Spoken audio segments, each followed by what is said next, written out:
Hey guys, how are you all? Dear students, I welcome you all on the Gravity Circle Biology channel. Last class में हम लोगों ने Monera kingdom पढ़ना start कर दिया था और आज मैं आप लोगों को उसी मोनेरा किंगडम को आगे कंटिन्यू करवाने वाली हूँ जहाँ पर हम लोग क्लासिफिकेशन ऑफ मोनेरा पढ़ने वाले हैं according to the NCERT. Basically कोशिश करेंगे strict to NCERT and NCERT extension little bit जो कि रिक्वायर्ड है क्वेश्चन पॉइंट ऑफ व्यू से. ठीक है, तो चलिए देखते हैं किंगडम मोनेरा की बात करें थे. हमने ऑलरेडी समझ लिया था कि किंगडम मोनेरा के अंदर जो आते हैं organisms they are going to be bacterias, right.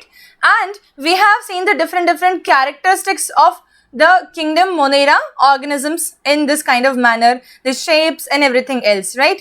Now today we are going to start with the classification of monera.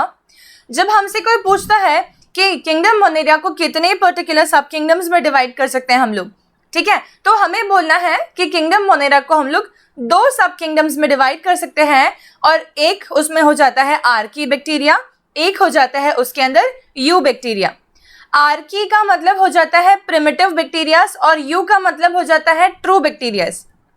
ठीक है, तो आर्की बैक्टीरियाज डेफिनेटली नंबर में थोड़े से कम होंगे comparison to eubacteria. Eubacteria में ज्यादा पर्टिकुलर वेराइटीज हमारे सामने आने वाली हैं और साइनो बैक्टीरिया को काफी सारे ऑथर्स जो हैं वो थर्ड सब किंगडम बोलते हैं, परंतु NCERT के हिसाब से हम लोगों को दो सब किंगडम्स ध्यान रखने हैं, Archie bacteria and you bacteria, और उन्होंने साइनो बैक्टीरिया को यू बैक्टीरिया के अंदर ही इंक्लूड किया हुआ है, तो हम भी वैसे ही पढ़ने वाले. ठीक, चलिए देखते हैं आर्की बैक्टीरिया के बारे में. आर्की बैक्टीरिया की खासियत क्या है? तो Archie bacterias basically primitive type के बैक्टीरियाज हैं जिनकी सेल वॉल कुछ इस प्रकार से मॉडिफाइड है कि ये उनको एक्सट्रीम एनवायरनमेंट में रहने की कैपेबिलिटी प्रोवाइड करती है. जैसे कि अगर हम देखें different types of archaebacterias with respect to the picturisation, we are able to see that there are many archibacterias which are able to survive in extreme heat conditions. कि temperature बहुत ज़्यादा होगा तो भी वो सर्वाइव कर सकते हैं. उस प्रकार के बैक्टीरियाज को हम लोग बोलेंगे थर्मोफिलस बैक्टीरियाज. ठीक है, थर्मोफाइल्स. और कुछ एक ऐसे बैक्टीरियाज होते हैं जो कि एक्सटेंसिव सॉल्ट कंडीशन के अंदर जिंदा रह सकते हैं, मतलब कि बाहर का मिनरल कंटेंट बहुत ज़्यादा होगा तो भी सर्वाइव कर जाएंगे. जनरली कभी किसी को अगर बैक्टीरियल इन्फेक्शन होता है तो डॉक्टर्स क्या सजेस्ट करते हैं हम लोगों को? जनरली बोलते हैं ना कि अगर थ्रोट इन्फेक्शन हुआ है तो सॉल्ट गार्गल करिए. क्यों बोलते हैं ऐसा? कि आसपास का एनवायरमेंटल कंडीशन अगर मैं सॉल्ट वाला बना दूंगी तो बैक्टीरिया मर जाते हैं, राइट. ये बात हो रही है जनरल कुछ बैक्टीरियाज की, पर कुछ एक ऐसे बैक्टीरियाज हैं स्पेसिफिकली जो कि सॉल्ट कंडीशंस के अंदर ही पाए जाते हैं, मतलब उनको अगर बाहर ज़्यादा नमक ना मिले तो शायद वो जिंदा नहीं रह पाएंगे. इस प्रकार के बैक्टीरियाज को हम लोग बोल देंगे हैलोफाइल्स, सॉल्ट लवर्स. फाइल का मतलब होता है लवर, ठीक है. Thermophile temperature loving bacterias, halophile salt loving bacterias. ठीक है. Psychrophiles, these are those who like frigid conditions. Frigid conditions मतलब कि फ्रिज जैसी ठंडी जगह पसंद है, ठीक है, हम ठंड में रहना पसंद करते हैं. ऐसे कुछ बैक्टीरिया जो कि आइस में पाए जाते हैं, ठीक है, ग्लेशियर्स में मौजूद होते हैं, उनको हम लोग बोलते हैं psychrophile bacterias. They are cold lovers. ठीक है, दे आर कोल्ड लवर्स. अच्छा, कुछ एक ऐसे बैक्टीरियाज होते हैं जो कि एसिड लविंग होते हैं, एसिडोफाइल्स. ठीक है, तो ये कैसे बैक्टीरियाज है? ये जनरल से डिफरेंट है ना. हम लोग हमेशा बात करते हैं कि हमारी बॉडी की इम्यूनिटी के अंदर एक प्रकार की इम्यूनिटी आती है, उसको हम लोग बोलते हैं फिजियोलॉजिकल इम्यूनिटी. ठीक है, फिजियोलॉजिकल इम्यूनिटी. ये फिजियोलॉजिकल इम्यूनिटी के अंदर हमारे स्टमक का HCl भी आता है, स्टमक के अंदर प्रेजेंट HCl. और हम ये मानते हैं और बोलते हैं कि स्टमक के अंदर प्रेजेंट HCl जो है वो काफ़ी हद तक बैक्टीरियोलाइटिक हो जाएगा और बैक्टीरियाज मर जाएंगे उसके अंदर. समझ लो, मतलब कि बेसिक पॉइंट ये है कि बैक्टीरियाज एसिड में सर्वाइव नहीं कर सकते जनरली, पर there is a particular category of bacteria जो कि एसिड में सर्वाइव करना ही पसंद करते हैं और उनको हम लोग बोल देंगे एसिडोफाइल्स, एसिड लविंग बैक्टीरियाज. ठीक है. Similarly there are some of the bacterias who are called as methanogens, methane generating agents. ठीक है, ये बैक्टीरियाज जनरली इंटेस्टाइन में पाए जाते हैं रूमिनेटिंग एनिमल्स के, जैसे कि काऊ हो गई, बफेलो हो गए, और इनके काउ डंग के अंदर ये बैक्टीरिया प्रेजेंट होते हैं और ये मीथेन जनरेट करते हैं, ठीक है। और मीथेन से हम लोग बेसिकली रिलेट कर सकते हैं बायोगैस को, ठीक है। तो इसीलिए हम बोलेंगे कि बायोगैस कंट्रीब्यूट कर सकते हैं methanogen bacterias. Is this clear to everyone over here right now? So like we are very much familiar and clear with some of the terms right now which we are talking about the archaebacterias here, okay?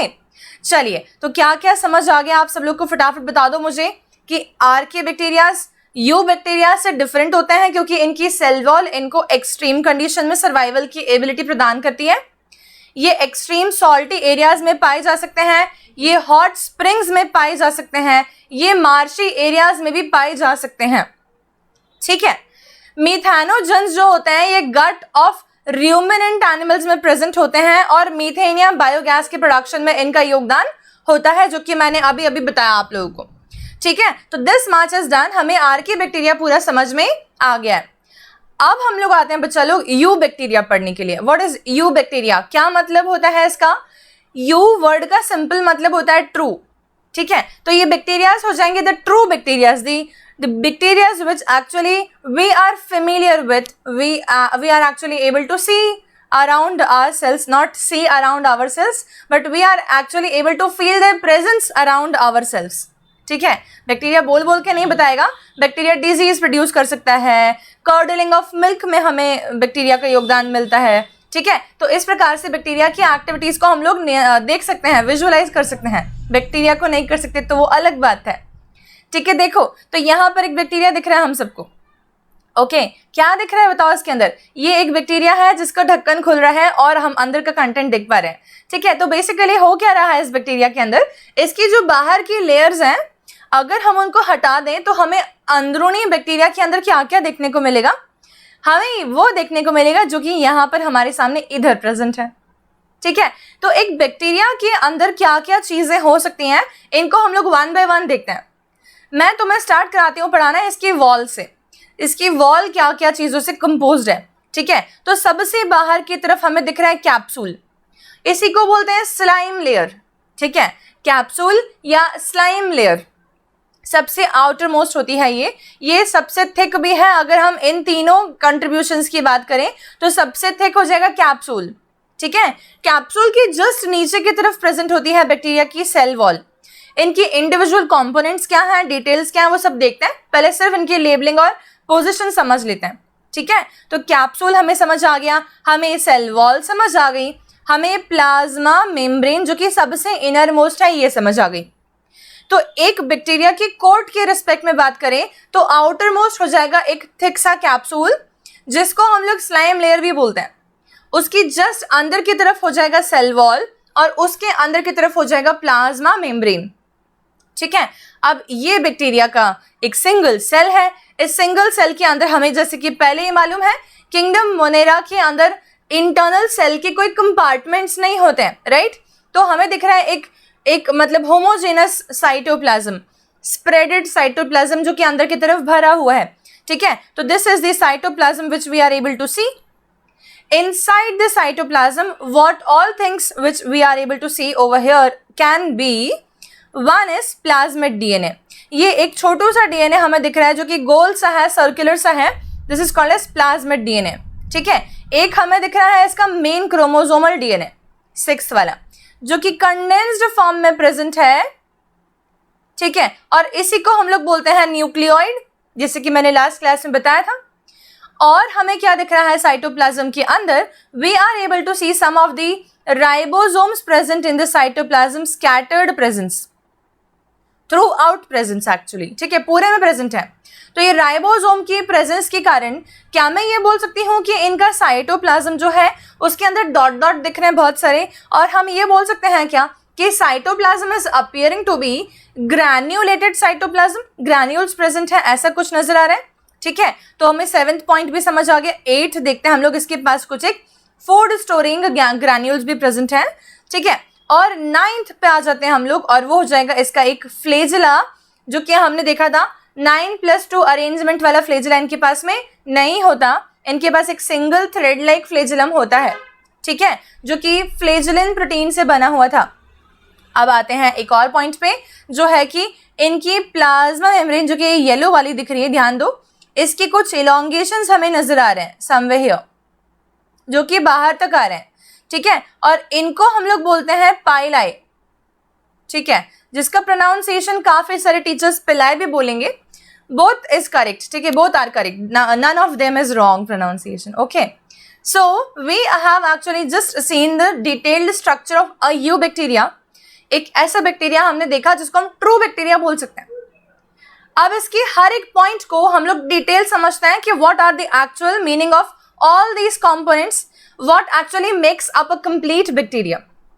Clear? चलिए देखते हैं। तो पहला आ जाते हैं हम लोग capsule के ऊपर। अब मैंने थोड़ा सा थ्योरी लिखा है आप लोगों के लिए, ताकि आप लोगों को नोट्स की प्रॉब्लम ना फेस करनी पड़े। You all can just take a screenshot of the same, you all can just write them if you are making your own notes, okay. चलिए, तो कैप्सूल देख रहे थे। कैप्सूल में मैंने बताया था कि ये थिकेस्ट होता है और स्लाइमी होता है, ये हमने देखा था अभी। स्लाइमी कोई भी चीज़ अगर होती है ना, तो उसके अंदर डेफिनेटली कोई एक पर्टिकुलर प्रकार की कार्बोहाइड्रेट्स होते हैं, जिनको हम लोग बोल सकते हैं complex carbohydrates, complex polysaccharides. Category of polysaccharides में अगर मैं बात करूं स्पेसिफिकली, तो मैं बोलूँगी म्यूकोपॉलीसेकेराइड, ठीक है। तो कुछ एक ऐसे पॉलीसेकेराइड्स होते हैं जो कि म्यूसिलेजिनस हो सकते हैं, जो चिकनाहट दे सकते हैं, ठीक है। जैसे कि भिंडी अगर आपने खाई हो, तो भिंडी के बीच में एक स्लाइमी सब्सटेंस निकलता है, वो भी म्यूकोपॉलीसेकेराइड है। अगर आपने ईसबगोल सुना हो, ईसबगोल की भूसी, उसको पानी में घोल दो तो वो चिकनी हो जाती है, वो भी म्यूकोपॉलीसेकेराइड है। चिया सीड्स, वो भी म्यूकोपॉलीसेकेराइड है, ठीक है। तो जहाँ जहाँ चिकनाहट ज़्यादा है, एक पर्टिकुलर कैटेगरी ऑफ पॉलीसेकेराइड आता है, उसको हम लोग बोलते हैं म्यूकोपॉलीसेकेराइड, उसके कारण वो स्लाइमीनेस आती है, ठीक है। तो एक तो ये हो गया। इसके अलावा और क्या है इसमें ऑटोमेटिकली प्रेजेंट है नाइट्रोजनस सब्सटेंसेस। तो हमें ज़्यादा बोलना बेटर होगा कि इनके पास में प्रेजेंट है ग्लाइको प्लस प्रोटीन मिक्स करके बना क्या, एक स्लाइमी थिक कैप्सूल, ठीक है। अच्छा, ये कैप्सूल जो होता है ना, बेसिकली अभी अगर आपने सुना हो कि बैक्टीरिया जो होते हैं वो पैथोजेनिक नेचर के हो सकते हैं, एक इंसान की बॉडी में जाएंगे, इनहेलेशन के थ्रू चले गए, मतलब वाया नेजल ट्रैक्ट, या खाने के साथ चले गए बैक्टीरियाज, ठीक है। तो थ्रोट एरिया में इन्फेक्शन कॉज कर दिया, समझना इस बात को, ठीक है। तब हम बोलते हैं कि बैक्टीरिया पैथोजन थे और उन्होंने बॉडी में आके वायरुलेंस क्रिएट कर दिया। इसका क्या मतलब हुआ? इसका ये मतलब हुआ कि बैक्टीरिया जो है वो हमारे लिए एक फॉरेन ऑर्गेनिज्म के प्रकार से बिहेव कर रहा है, और वायरुलेंस का मतलब होता है कुछ ऐसे सिम्टम्स जो कि बॉडी में डिजीज कंडीशन को दर्शा रहे हैं। वायरुलेंस, टॉक्सिक, ठीक है। तो इनकी टॉक्सिक एक्टिविटीज के रिजल्ट के तौर पे डिजीज होती हैं, इसीलिए हम लोग इनको बोलेंगे पैथोजेंस। और ये किसी दूसरे के बॉडी में प्रोलिफरेट कर रहे हैं, डिवाइड करने के लिए पहुंच रहे हैं, वहां पे खाना खाना चाह रहे हैं, वहां रहना चाह रहे हैं, तो इसीलिए इस प्रकार के फॉर्म्स को हम लोग क्या बोल देंगे ऑटोमेटिकली, पैरासाइटिक फॉर्म्स, ठीक है। समझ आ गया सभी को? तो कैप्सूल जो होता है वो ज्यादातर उन फॉर्म्स में पाया जाता है जो कि वायरुलेंट बैक्टीरियाज हैं, जो कि पैथोजेनिक हैं और किसी और की बॉडी के अंदर सर्वाइवल चाहते हैं और डिजीज कॉजिंग एजेंट्स हैं। जैसे कि हमारे सामने आ जाएंगे बैसिलस एंथ्रेसी, डिप्लोकोकस निमोनिये, ठीक है, और माइकोबैक्टीरियम ट्यूबरक्लोसिस। ये सारे के सारे डिजीज कॉजिंग बैक्टीरियाज हैं, जहां पर ये वाला जो है ये डिजीज कॉज करता है एंथ्रैक्स, ये वाला डिजीज कॉज करता है निमोनिया, ठीक है। निमोनिया की और भी कॉजेटिव एजेंट हो सकते हैं। ये वाला डिजीज कॉज करता है टीबी, ट्यूबरक्लोसिस, ठीक है। आया समझ में? तो कैप्सूल सभी लोगों को क्लियर हो गया। फर्स्ट पॉइंट, सबसे बाहर कैप्सूल था। कैप्सूल ज्यादातर वायरुलेंट फॉर्म्स में पाया जाएगा, ठीक है। सेकेंड देखते हैं हम लोग सेल वॉल। क्या ये सेल वॉल प्लांट का भी कॉम्पोनेंट होता है, प्लांट सेल का? बिल्कुल। क्या ये फंगल सेल में भी होता है? बिल्कुल, ठीक है। क्या ये प्रोटिस्टा में हो सकता है? हो भी सकता है, नहीं भी हो सकता। क्या ये किसी एनिमल सेल में होगा? नेवर, ठीक है। तो cell wall is actually a characteristics of 4 different kingdoms, excluding हम बोलेंगे किस में बिल्कुल भी नहीं हो सकता, वो हो जाएगा एनिमल किंगडम। किंगडम एनिमल में सेल वॉल की प्रेजेंस पॉसिबल नहीं है, ठीक है। अभी किंगडम मोनेरा पढ़ रहे हैं हम लोग। तो बैक्टीरिया के पास में, सभी बैक्टीरिया के पास में एक स्ट्रॉन्ग रिजिड सेल वॉल होती है। ये सेल वॉल का कंपोनेंट वेरिएबल हो सकता है अलग अलग बैक्टीरियाज के अंदर, ठीक है, ये कैप्सूल के अंदर की तरफ प्रेजेंट होती है और ये फिर से किसकी बनी हुई होती है, पॉलीसेकेराइड्स, प्रोटीन्स। लेकिन अब हमारे सामने एक और कंपोनेंट आ गया और वो है लिपिड। ठीक है, तो cell wall of bacteria is made up of polysaccharide, proteins plus lipids. ठीक है, और भी कुछ एक कंपोनेंट इसमें हो सकते हैं, जैसे कि ग्लूटामिक एसिड हो गया, डाई अमीनोपेमेलिक एसिड हो गया। इतना डिटेल करने की जरूरत नहीं है, पर ये जरूर ध्यान रख लेना प्लीज कि इसमें क्या क्या कंपोनेंट्स होते हैं। It will be carbohydrate, it will be protein, it will be lipid, they are going to make a cell wall generally. ठीक है, अच्छा ये हो गया सेकंड। ये इनसाइड होती है कैप्सूल के, परंतु प्लाज्मा मेम्ब्रेन के बाहर होती है ना। अब आ गए हम लोग थर्ड वाले पे, जिसका नाम है प्लाज्मा मेम्ब्रेन। जैसे जनरली प्लाज्मा मेम्ब्रेन की बात करते हो, हमेशा तो बोलते हो सिलेक्टिवली परमिएबल है, किसी किसी सामान को ही अंदर आने देगी। डिफरेंशियल सिलेक्टिव होती है हमेशा। ठीक है, मतलब कि लेट सपोज कि एक कंपोनेंट को इनसाइड एंटर करने दे रही है तो दूसरे को नहीं करने देगी। प्लाज्मा मेम्ब्रेन हमेशा लिपिड बाइलेयर मेम्ब्रेन होती है, वो इनके पास में भी वैसी ही है। ठीक है, no such you we can say demarcation difference, बड़ा कुछ नहीं है। ठीक है, तो क्या हमारे पास तीनों वॉल्स क्लियर हो गई हैं, कैप्सूल, सेल वॉल और प्लाज्मा मेम्ब्रेन। ये तीनों चीजें, इनके कंपोनेंट्स भी क्लियर हमारे सामने हो चुके हैं। ठीक है, अब आते हैं हम लोग साइटोप्लाज्म के अंदर। साइटोप्लाज्म के अंदर इन जनरल हमेशा किसी भी ऑर्गेनिज्म के सर्वाइवल के लिए आयंस हो सकते हैं, एंजाइम्स हो सकते हैं, राइबोसोम स्कैटर्ड प्रेजेंट है, जैसे कि हमको दिख रहे हैं यहाँ पर, न्यूट्रिएंट्स हो सकते हैं एटसेट्रा, वाइटामिन हो सकते हैं। ठीक है, देखो साइटोप्लाज्म जो है इनका वो एक कॉम्प्लेक्स एक्वस फ्लूइड है, सेमी फ्लूइड भी हो सकता है, मतलब कि विस्कस जैसा।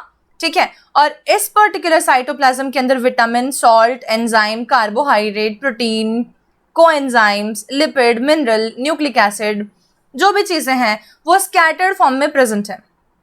ठीक है, इनके अंदर प्रेजेंट है साइटोप्लाज्म के अंदर। साइटोप्लाज्म इनका ग्रैन्युलर क्यों दिख रहा है, क्योंकि इसके पास में ढेर सारे राइबोसोम्स की प्रेजेंस है। ठीक है, इतना समझ आ गया सबको क्या। तो यू बैक्टीरिया के हमने कुछ एक पॉइंट्स भी पढ़े, मैं तुम्हें रिवाइज करवा रही हूँ दोबारा से। सेल वॉल पढ़ लिया, ठीक है, जो कि हमने कैप्सूल पढ़ लिया है, सेल वॉल पढ़ लिया है, प्लाज्मा मेम्ब्रेन पढ़ लिया है, साइटोप्लाज्म पढ़ लिया है और उसके अंदर के स्कैटर्ड कंपोनेंट्स भी पढ़ लिए हैं। ठीक है, अब हम आते हैं नेक्स्ट पे, न्यूक्लियोइड। ये क्या था, मैंने आप लोगों को पहले भी बता रखा है, किंगडम मोनेरा के पास में न्यूक्लियर एनवेलप नहीं होता। उनका जो जेनेटिक कंटेंट है वो ऐसे ही साइटोप्लाज्म के अंदर पड़ा हुआ होगा। उनके जेनेटिक कंटेंट के पास में कॉइल करने के लिए कोई हिस्टोन प्रोटीन्स की प्रेजेंस भी नहीं होती, इसीलिए हम ऐसे न्यूक्लियस को नेकेड न्यूक्लियस भी बोलते हैं। याद है, इसी को हम लोग न्यूक्लियोइड भी बोल रहे हैं। ठीक है, अब ये न्यूक्लियोइड किस प्रकार का हो सकता है, तो it will be double helical as well as circular. ठीक है, मैं तुम लोगों को एक फोटोग्राफ दिखा देती हूँ जो कि हमने पहले पढ़ी थी लास्ट क्लास में, पर फिर भी याद आ जाएगा। हियर इट इज, देखो ध्यान से। हमने देखा कि ये बेसिकली क्या है, ये कॉइल तो है, डबल हेलिकल तो है, पर इसके पास में क्या नहीं प्रेजेंट, ये हिस्टोन प्रोटीन इसके पास में प्रेजेंट नहीं है। एक बैक्टीरियल सेल, प्रोकैरियोटिक सेल के पास में नहीं है, यूकैरियोटिक के पास में वो हिस्टोन प्रोटीन्स प्रेजेंट होते हैं। ठीक है, आ गया समझ। चलिए, तो अब आगे देखते हैं इसके। हम आ गए हैं इधर, हाँ, कि हिस्टोन्स नहीं होते हैं, सिंपल। ओके, अब बैक्टीरियल सेल के पास में बाकी सारे सेल के डिफरेंस में एक और पॉइंट हमें ध्यान रखना होता है कि बैक्टीरियल सेल के पास में दो डिफरेंट टाइप के डीएनए हो सकते हैं सेम सेल के अंदर। एक पर्टिकुलर कैटेगरी ऑफ डीएनए को हम लोग बोलते हैं क्रोमोसोमल डीएनए, जो कि हमें दिख रहा है न्यूक्लियोइड बोल रहे हैं इसको। और एक छोटू सा डीएनए और होता है जिसका मल्टीप्लिकेशन ये मेन डीएनए कंट्रोल नहीं करता, वो अपने आप ही रेप्लिकेट करता है, ऑटोनॉमसली रेप्लिकेट करता है, अपने आप डिवाइड कर लेगा, कुछ एक प्रोटीन्स बना लेगा परमिशन के बिना। ठीक है, तो इसको हम लोग बोलते हैं प्लाज्मिड डीएनए, ये वाला। ठीक है, तो हम जब बायोटेक्नोलॉजी चैप्टर पढ़ते हैं तो हम देखते हैं प्लाज्मिड डीएनए का कितना बड़ा रोल होता है बायोटेक्नोलॉजिकल प्रोडक्ट्स को बनवाने के लिए। ये प्लाज्मिड डीएनए हमारे बहुत काम आने वाला है आगे जाके एप्लीकेशन पोर्शन में। ठीक है, समझ आया।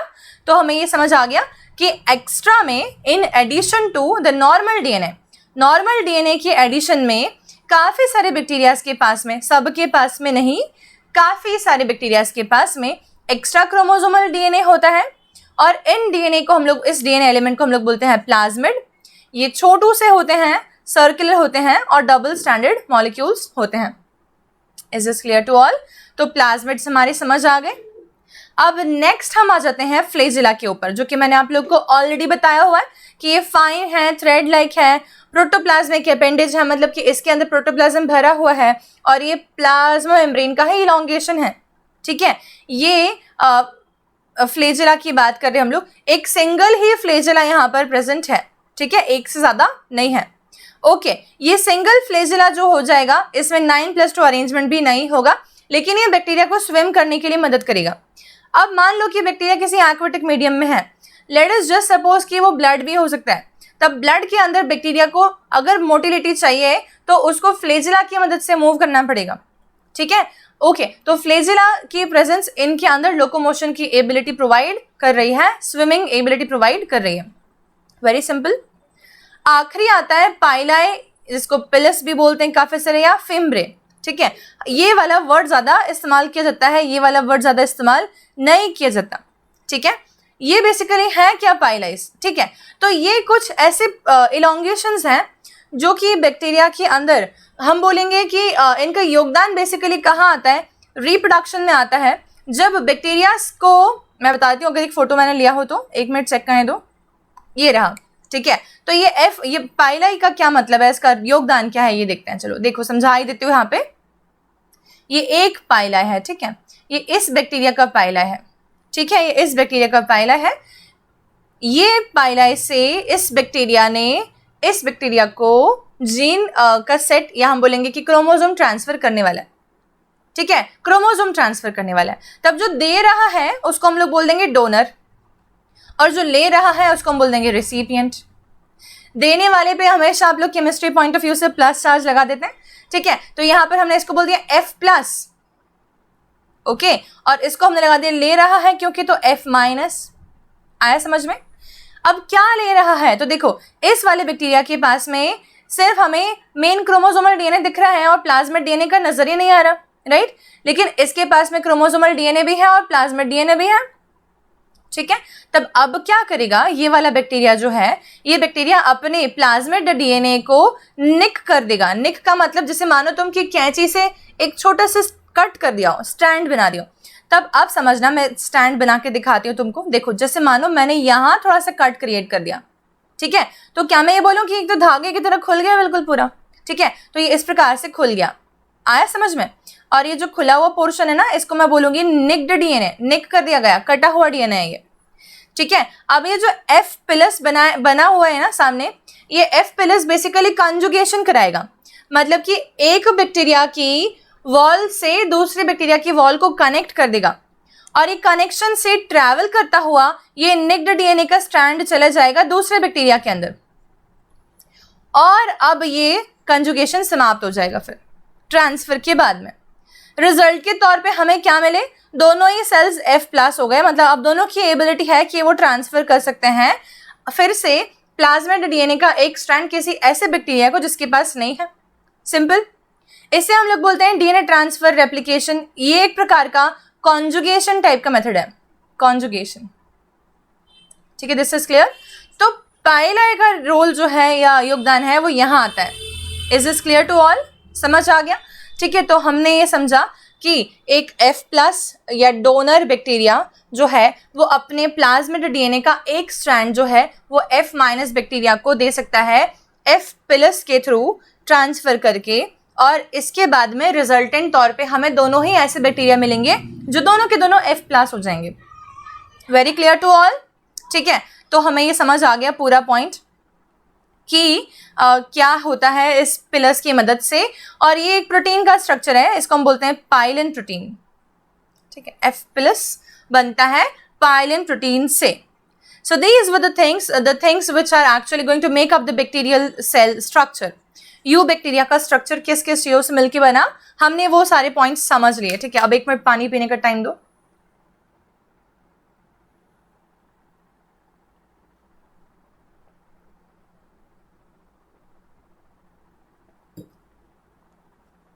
ओके, स्टार्ट करते हैं दोबारा। आगे का बता रही हूँ। अब मैं ये बोलूँगी कि यू बैक्टीरिया में मैंने कहा था आप लोगों को कि जो सेल वॉल होती है वो डिफरेंट डिफरेंट टाइप की हो सकती है, याद करो, ठीक है। तो अब मैंने बोला कि cell wall different different type में क्या क्या टाइप्स हो सकते हैं, तो हम ये देखेंगे कि बैक्टीरियाज को 2 टाइप में डिवाइड कर सकते हैं हम लोग। डिपेंड करता है कि क्या उनके पास में सेल वॉल पेप्टिडोग्लाइकेंस की बनी हुई है, एक ही सिंगल, ठीक है।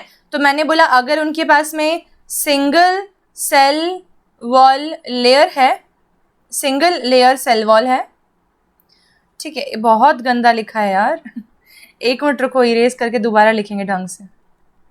सिंगल लेयर सेल वॉल है, ओके टोकी, ये रहा, हाँ, सिंगल लेयर सेल वॉल है अगर, तो हम बोलेंगे इस प्रकार के बैक्टीरिया के पास सिर्फ पेप्टिडोग्लाइकेन की सेल वॉल होती है और हम उसको बोल देते हैं पेप्टिडोग्लाइकेन की सेल वॉल के कारण single layer gram positive bacteria होते हैं ऐसे, ठीक है। ग्राम क्या चीज़ है ये समझा रही हूँ मैं अभी, रुको।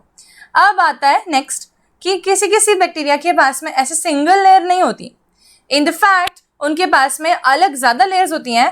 पेप्टिडोग्लाइकेन तो होता ही है उनके पास में, and they do possess a lipopolysaccharide cell wall as well, layer, ठीक है, डबल लेयर, ओके। तो ये 2 चीज़ें हो गई हमारे सामने, ग्राम नेगेटिव और ग्राम पॉजिटिव बैक्टीरियाज, ठीक है। अब तुम्हारे सामने क्वेश्चन क्या आता है, इसमें डिफरेंस पॉइंट आता है। डिफरेंस में ध्यान रखना, ग्राम पॉजिटिव बैक्टीरिया जो रहते हैं ये वो बैक्टीरियाज हैं जिनकी सेल वॉल पेप्टिडोग्लाइकेन की बनी होती है और पेप्टिडोग्लाइकेन की लेयर बहुत थिक होती है, जैसे कि हमें दिख रही है यहाँ पर, ये बहुत थिक लेयर है, राइट, ओके। और ग्राम नेगेटिव बैक्टीरियाज वो बैक्टीरियाज होते हैं जिनके पास में लिपोपॉलीसेकेराइड की लेयर होती है और पेप्टिडोग्लाइकेन की लेयर बहुत शॉर्ट होती है, छोटी होती है, थिन होती है और अंदर की तरफ दबी होती है, बाहर की तरफ एक्सपोज नहीं होती है, ठीक है। अब क्या होगा, हम अगर स्टेनिंग टेक्निक्स करते हैं तो यू बैक्टीरिया के अलग अलग टाइप बता रही हूँ मैं, ये यू बैक्टीरिया है ना, इसी के हम टाइप्स देख रहे हैं, ये ग्राम पॉजिटिव ग्राम नेगेटिव भी हो सकते हैं, ठीक है। तो ग्राम पॉजिटिव ग्राम नेगेटिव कैसे जाने हम लोग, तो हम क्या करेंगे, एक स्टेनिंग प्रोसीजर करेंगे। ये स्टेनिंग प्रोसीजर में हम लोग क्या करने वाले हैं, हमें एक बात का ध्यान रखना है कि जितनी ज़्यादा ग्लाइकोप्रोटीन लेयर होगी, the more is the glycoprotein layer thickness, ठीक है। The glycoprotein layer thickness if more, ठीक है, the more it will bind to, the more it will bind to the crystal violet dye, ठीक है। अब मेरे को बता दो तुम लोग, डाई में मैंने मार दिया क्या किसी को, सो सॉरी, डाई, ओके। तो ग्लाइकोप्रोटीन लेयर थिकनेस अगर ज़्यादा होगी तो हम बोलेंगे कि वो ज़्यादा क्रिस्टल वॉयलेट डाई के साथ बाइंड कर सकता है। अब मैंने क्या किया, मेरे को मालूम नहीं मेरे पास कौन से बैक्टीरिया हैं कि ग्राम पॉजिटिव दिए हैं, जो हमारे सामने एग्जामिनर खड़ा है उन्होंने, कि ग्राम नेगेटिव दिए, हमें नहीं मालूम, ठीक है। हमारे पास सिर्फ बैक्टीरिया का एक सैंपल आया और उन्होंने बोला कि इसको स्टेन वेन करके बताओ माइक्रोस्कोप में देख के कि ग्राम पॉजिटिव है कि ग्राम नेगेटिव है, कि ये मिक्स है, दोनों भी हो सकता है, ठीक है। तो हमारे सामने ये आएगा कि किस प्रकार से एक्सपेरिमेंट कंडक्ट करना है। तो हम क्या करेंगे, हम एक स्लाइड लेंगे, ग्लास स्लाइड, उस ग्लास स्लाइड पे हम लोग वो बैक्टीरिया का जो सैंपल हमें दिया हुआ है ना, उस सैंपल की एक बूंद टपकाएंगे, ठीक है। वो हमने लिया, सैंपल रखा, प्लेस किया, सैंपल को प्लेस करने के बाद थोड़ा सा उसको हीट से या एयर से फिक्स कर देते हैं कि सूख जाए, वो उसके ऊपर चिपक जाए बैक्टीरिया। मालूम पड़ा कि पानी में ही डाई ऐड कर रहे हैं, ठीक है, ये करने वाले भी बहुत सारे बच्चे देखे हुए मैंने। सूखने देना चाहिए पहले उसको, एयर ड्राई कर लो सैंपल को, ठीक है। कुछ एक लोग तो ऐसे फूंक मारते बिल्कुल सैंपल सहित बैक्टीरिया उड़ के पता नहीं कहाँ पहुंच जाता है, ठीक है। तो उसको शांतिपूर्वक एयर ड्राई होने देना चाहिए। वो सैंपल प्लेस करने के बाद में उसके ऊपर क्रिस्टल वॉयलेट डाई का एक डाइल्यूशन बना के डालते हैं, एक बूंद, तब ये कुछ इस प्रकार से हो गया पर्पल, ठीक है। अब हम क्या करते हैं कि हमने क्रिस्टल वॉयलेट डाई डाल दी और थोड़ा सा सूखने दिया उसको, और उसके बाद फिर हमने दोबारा से एक और चीज़ डाली और वो है एक मॉर्डेंट। मॉर्डेंट का मतलब होता है कि कोई चीज़ स्टेन करना चाहती हूँ मैं, तो उसको मेरे को पक्का स्टेन करना है, ठीक है। 2 बात होती है ना, एक तो कलर, कच्चा कलर होता है कि आपने कोई टी शर्ट लिया सपोज मानो और उसको पानी में भिगोया और कलर निकल गया, एक तो ये होता है। एक ये होता है कि आपने टी शर्ट लिया, पानी में भिगोया और उसका कलर नहीं निकला, मतलब कि पक्का कलर था। वैसे हम क्या कर रहे हैं, स्लाइड के ऊपर पक्का कलर करना चाह रहे हैं, तो पक्का करने के चक्कर में हम लोग जो है क्रिस्टल वॉयलेट डालने के बाद में उसके साथ में एक बूंद मॉर्डेंट की भी ऐड कर देते हैं, मॉर्डेंट, ठीक है। ये मॉर्डेंट भी ऐड कर दिया हमने, बढ़िया करा, ठीक है। अब मॉर्डेंट ऐड करने के बाद में फिर मैंने बोला कि मुझे कैसे मालूम पड़ेगा, ये तो पूरा नीला नीला हो गया यार, समझ नहीं आया, तो अब मैं बोलूँगी पूरा धो डालो, ठीक है। तो क्या करें, ऐसे पानी के नीचे तो नहीं रख सकते कि पूरा बैक्टीरिया सैंपल ही बाहर चले जाए। हम क्या करेंगे, उसके ऊपर अल्कोहल के 3-4 ड्रॉप्स डालेंगे और थोड़ा थोड़ा ऐसे स्लाइड के ऊपर ही ऐसे शेक करेंगे, सो दैट क्या हो जाए, फिक्स तो हमारे बैक्टीरिया चिपके हुए दीवार के ऊपर, किसके, स्लाइड के ऊपर।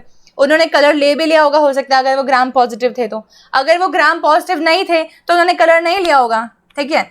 लेकिन जब मैंने अल्कोहल से वॉश कर दिया तो मेरे पास जो एक्स्ट्रा डाई पूरी स्लाइड ब्लू हो गई थी ना, वो हट गई। क्या यार समझ में आया पूरा, ठीक है। अब क्या होगा, अब हम काफ़ी बच्चे जो इसे एक्सपेरिमेंट कंडक्ट करते हैं तो वो डर जाते हैं, वही सोचते हैं कि तो पूरा ही वॉश हो गया। अब क्या भाई साहब, आपको आंखों से नहीं दिखेगा कि बैक्टीरिया ने कलर लिया है कि नहीं, ठीक है, आपको माइक्रोस्कोप के अंदर रख के देखना पड़ेगा इस चीज़ को। ओके, फिर अल्कोहल से वॉश कर दिया, तो ये अल्कोहल से वॉश करने के स्टेप को हम लोग बोलते हैं डीकलराइजेशन। मतलब कि मैंने कोई चीज़ फिक्स करी थी पर मैं उसको दोबारा से वॉश कर रही हूँ, ठीक है। तो यहाँ तक कि हमें समझ में आ गई।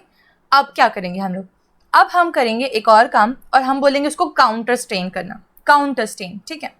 काउंटर स्टेन में हम लोग एक ऐसी स्टेन लेंगे, एक ऐसी डाई लेंगे जो कि है सैफ्रनिन। ये सैफ्रनिन जो है काउंटर स्टेन है, ये ग्राम नेगेटिव बैक्टीरियाज ले सकते हैं क्योंकि ये लिपिड को ज़्यादा स्टेन कर पाती है अच्छे से, और हमने देखा था कि लिपोपॉलीसेकेराइड ज़्यादा होते हैं ग्राम नेगेटिव बैक्टीरिया के पास में।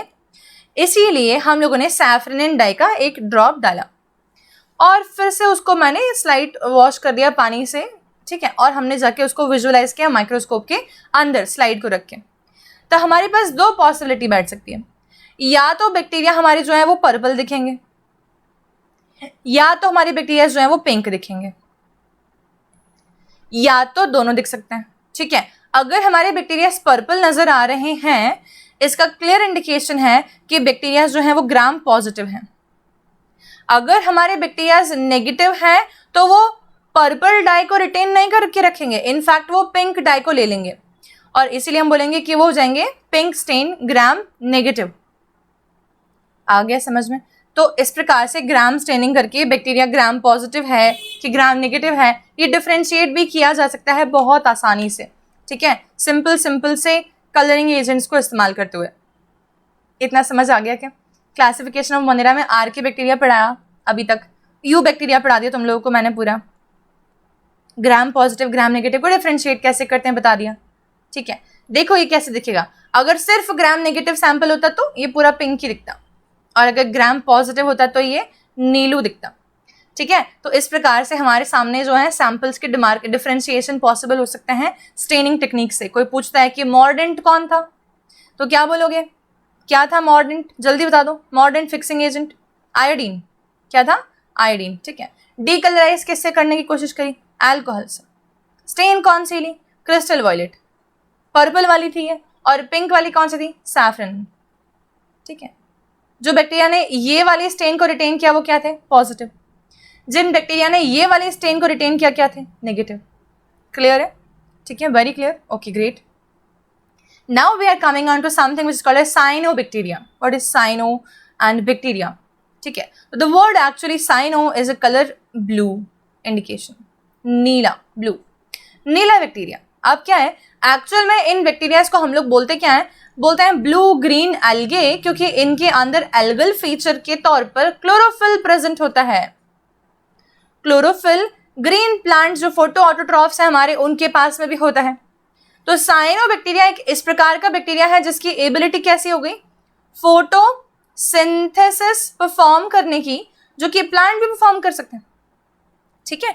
तो इन बैक्टीरिया के पास में क्या वही फोटो पिगमेंट्स प्रेजेंट हैं जो कि प्लांट के पास में होते हैं, हो सकते हैं क्या, क्या इनके पास में थाइलेकॉइड्स होते होंगे क्या, ठीक है। तो definitely yes, these bacteria do have this feature matching to the plants, ठीक है। तो they are actually able to perform photosynthesis just like plants. They do possess a photopigment in the bacterial cell just like plants do have. Is this clear to all? ठीक है। तो cyanobacteria किस प्रकार के bacteria हैं देखते हैं। कई बार साइनोबैक्टीरिया यूनिसेलर हो सकता है, सिंगल प्रेजेंट। कई बार साइनोबैक्टीरिया एक पूरी कॉलोनी के फॉर्म में रहता है, जैसे कि यहाँ हमें नजर आ रहा है, ठीक है, कॉलोनियल। कई बार साइनोबैक्टीरिया फिलामेंट के फॉर्म में प्रेजेंट होता है, जो कि धागे धागे हाइफे जैसे, ठीक है। ये फ्रेश वाटर में भी पाए जा सकते हैं, ये मैराइन वाटर में भी पाए जा सकते हैं, ये कई बार टेरेस्ट्रियल भी हो सकते हैं बैक्टीरियाज। साइनोबैक्टीरिया को हम क्या बोलते हैं? ब्लू ग्रीन एल्गे, ठीक है। ये बैक्टीरिया की स्ट्रक्चर देखो, यहाँ पर देखो, ये स्टैंड जैसे मैंने कहा ना कि धागे की तरह भी हो सकते हैं, फिलामेंटस, इस प्रकार से कुछ। ओके, अब इस बैक्टीरिया की हम अगर प्रेजेंस देखते हैं तो हमें क्या नजर आता है कि जो बैक्टीरिया ब्लू ग्रीन एल्गे होते हैं ना, इनके पास में ये आउटसाइड की तरफ सीक्रेट करी हुई एक म्यूसिलेजिनस शीथ होती है सभी के पास में, ठीक है। तो क्या होती है इनके पास में? They are going to have a gelatinous sheath, also called as a mucilaginous sheath, which is going to surround these organisms, ठीक है। और ये पानी के अंदर ब्लूम प्रोड्यूस करते हैं, स्पेशली पोल्यूटेड वाटर बॉडी के अंदर। तो आप सब देख सकते हैं यहाँ पर, इस प्रकार से हम बोलते हैं, हिंदी शब्दावली काई का इस्तेमाल करते हैं कई बार, ठीक है। तो ये क्या हो जाएगा? This is going to be the blue green algae. Okay, is this clear to everyone over here? Cyanobacteria are those organisms, we can say the primitive forms of bacteria because of which we are present, ठीक है। तो even though that they do not appear to be very beautiful, we need to respect these organisms. इनके कारण हमारी presence है। क्यों? कि ये वो पहले organisms थे जिन्होंने की पृथ्वी के ऊपर ऑक्सीजन लिबरेट करी, फ्री ऑक्सीजन लिबरेट करी, ठीक है, जिसके कारण सारे और ऑर्गेनिजम्स बन पाए टेरेस्ट्रियल लेवल पे, ठीक है। तो इसीलिए साइनोबैक्टीरिया जो हैं ये देवता हैं, देवता, ठीक है, इनकी पूजा करनी चाहिए हम लोगों को। तो साइनोबैक्टीरिया के कारण हम लोग एग्जिस्टेंस में हैं। ओके, समझ आ गया क्या? क्लियर है? चलो ओके। अब कुछ एक साइनोबैक्टीरिया के अंदर एक दो एग्जांपल्स हम ध्यान रखते हैं, जिसमें एक है नॉस्टॉक और एक है एनाबिना, ठीक है। ये एनाबिना से मुझे एनाबिल साउंड होता है, पर ऐसा है नहीं, ये है एनाबिना, ठीक है। नॉस्टॉक, एनाबिना, नॉस्टॉक, एनाबिना, ठीक है। नॉस्टॉक और एनाबिना के पास में कुछ एक स्पेशलाइज्ड सेल्स होते हैं, उन सेल्स को बोलते हैं हम लोग हेट्रोसिस्ट। क्या बोलते हैं? हेट्रोसिस्ट। ये हेट्रोसिस्ट ऐसे सेल्स होते हैं जो कि एटमॉस्फेरिक नाइट्रोजन को फिक्स करने की काबिलियत रखते हैं। एटमॉस्फेरिक नाइट्रोजन को फिक्स करने के बाद में ये ऑर्गेनिज्म जो हैं बॉडी के अंदर नाइट्रोजन रिच कंपाउंड्स का सिंथेसिस भी कर सकते हैं, ठीक है। तो there are some of the blue green algae which can fix the atmospheric nitrogen in them with the help of some specialized cells called as heterocyst cells. The examples always will be nostoc and anabina, and these are the point of questions. This is a very important point, ठीक है। तो please do not forget that these are the examples of the blue green algae.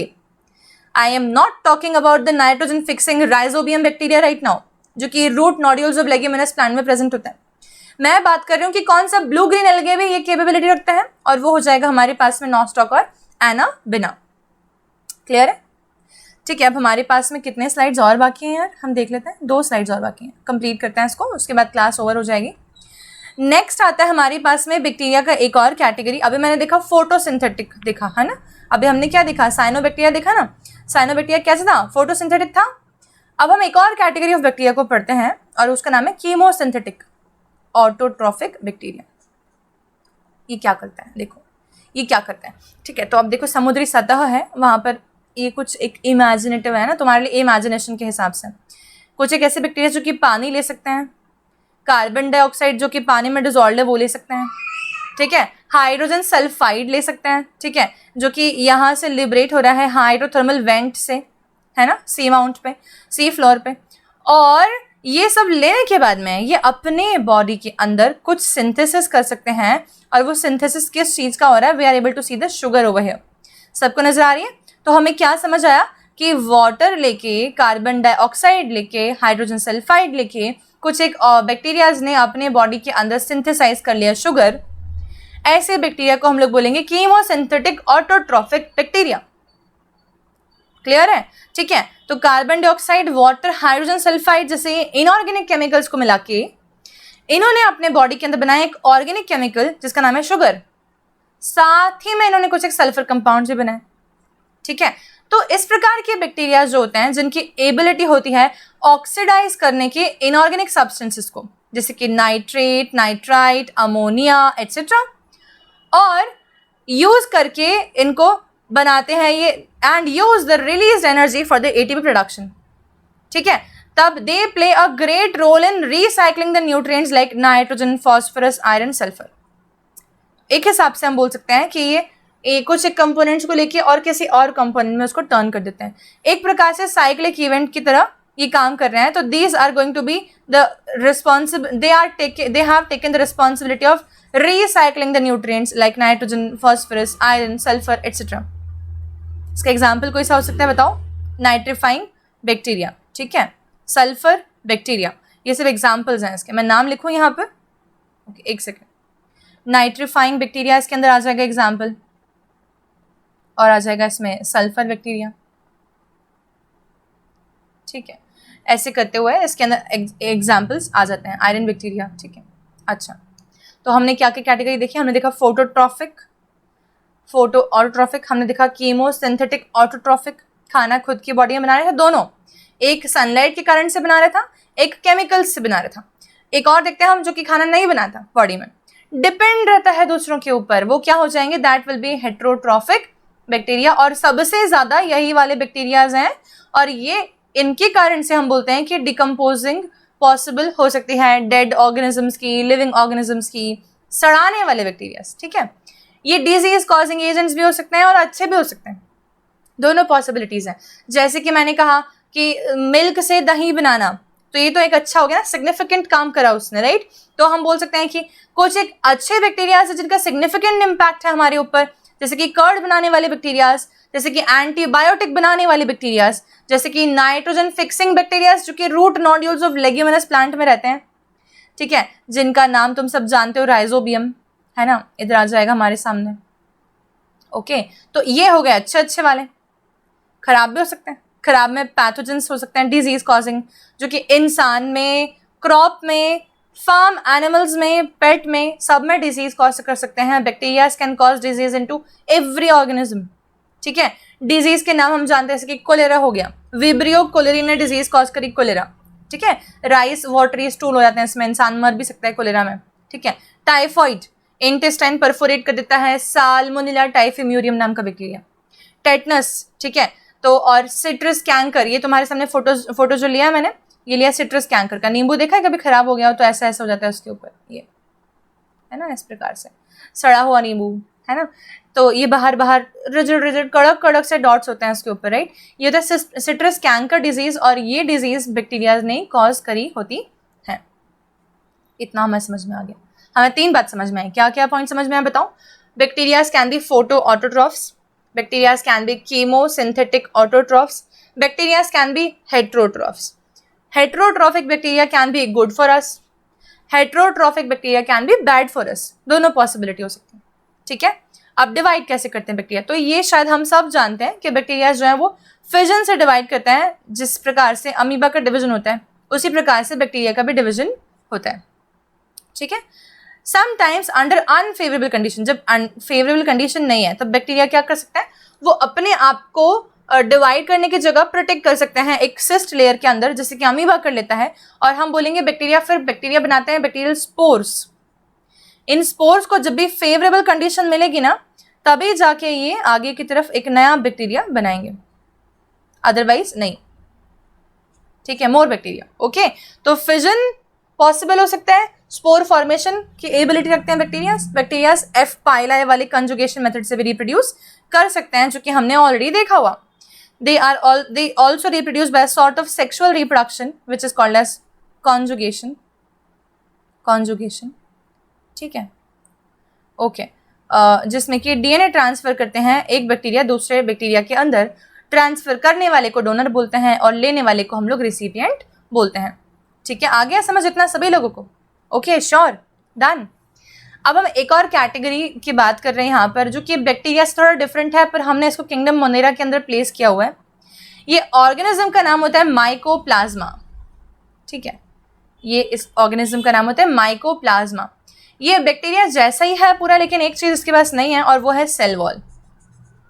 तो bacteria जैसा होने के बावजूद भी इसके पास क्या नहीं है, सेल वॉल नहीं होती. Mycoplasma are considered to be as the smallest we can say organisms belonging to the kingdom Monera. ठीक है, जिनका साइज हो सकता है 0.1 से लेके और 0.3 mm. ठीक है, तो the mycoplasma are the organisms that completely lacks a cell wall. They are the smallest living cells known. They can survive without oxygen also. ये एक anaerobic condition में भी रह सकते हैं. और माइकोप्लाज्मास में बहुत सारे माइकोप्लाज्मा के वेरिएंट्स जो हैं वो डिजीज कॉजिंग होते हैं. इतना ही ध्यान रखना है बस. ठीक है, तो हमारे समझ आ गया पूरा का पूरा कंटेंट हमने जितना भी पढ़ा है अभी तक. श्योर हो? हमने किंगडम मोनेरा कंप्लीट कर लिया है. As far as the questions are concern मैंने और भी एक्स्ट्रा पॉइंट्स लिए हैं जो कि एनसीईआरटी के बाहर के हैं, but they can come in the examinations in the NEET exam. Thereby we have covered each and everything which can be possible point in the examination. Okay, so like we have completed with the kingdom monera today. एक बार जाके quick revision करना, फटाफट सब समझ में आ जाएगा. दूसरी बात यह है कि क्लासेस की रेगुलरिटी बिल्कुल मेंटेन रहेगी. अब से कोशिश करेंगे बिल्कुल मेंटेन रहे रेगुलरिटी. पर तुम्हारा जो काम है वो तुम लोग सही से नहीं कर रहे हो, वो है शेयरिंग ऑफ द लेक्चर्स.